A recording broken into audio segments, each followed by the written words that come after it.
River is a book that my wife Connie and I created to tell stories about what's happened along the Missouri River since Lewis and Clark first came this direction in 1804. And what we wanted to do was make a book that children, their parents and grandparents could read and understand that they were a part of a very long and big story.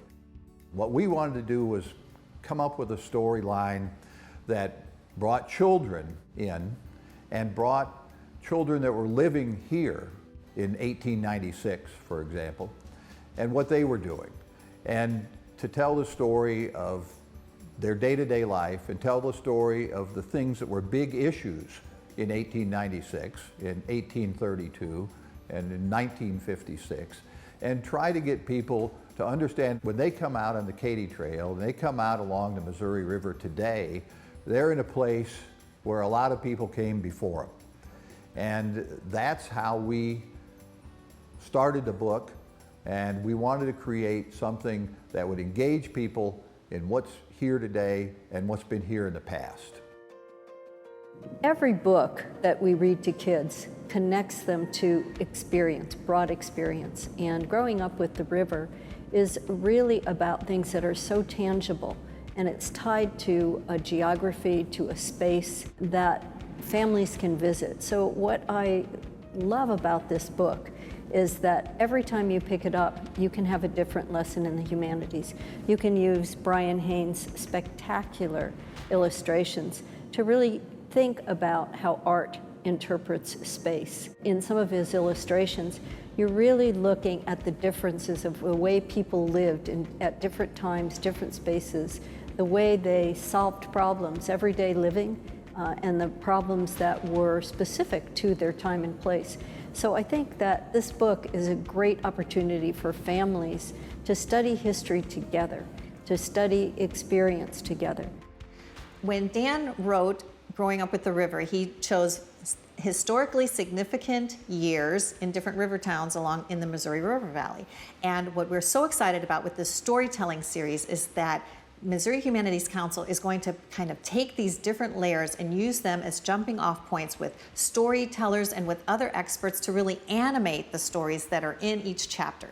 So you might have a reader who's 3 and just listening to the rhythm of the story, a reader who's 7 and understanding more of what is going on in terms of how these children are moving through the chapter. But really this is for adults to develop a full understanding of all of the history, the culture, the ethnicities in our area, the languages, and all of the things that have brought significance to the Missouri River Valley over time. The Missouri Humanities Council has been so proactive about creating experiences that are tied to place. And I think what this series does, it takes the book one step further and gets you out in the communities, out on the ground, to meet the people who live there now, to see the buildings that were there before. I just can't imagine a book that has done so much for introducing families to the idea of heritage travel.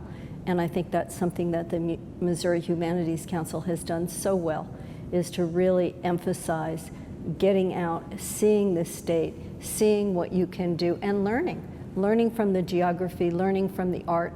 So I think what the Missouri Humanities Council has done is created a very rich experience for families. So they go out and they have a kind of guide. It's almost a guidebook to that very immersive learning that I think certainly made me interested in history all my life, was being able to go to historic sites, hearing the music, listening to people tell stories about place, and then visiting those places.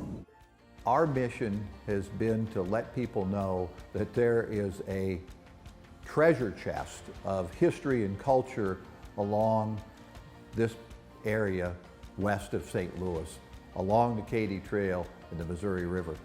And people often forget that. We wanted people to understand that there's a lot of history in their backyard, right here in Missouri. I hope that every family who sits down and reads this book, regardless of the age of the reader, takes away that we have a truly magical state, that we could maybe experience it just on the interstates and not have that experience, but if we really get out into the Missouri countryside, that we have a state that's just full of stories and history that we ought to all know about, and we'd be prouder of the state that we've chosen to call home. We hope you join us on this storytelling journey along the Missouri River.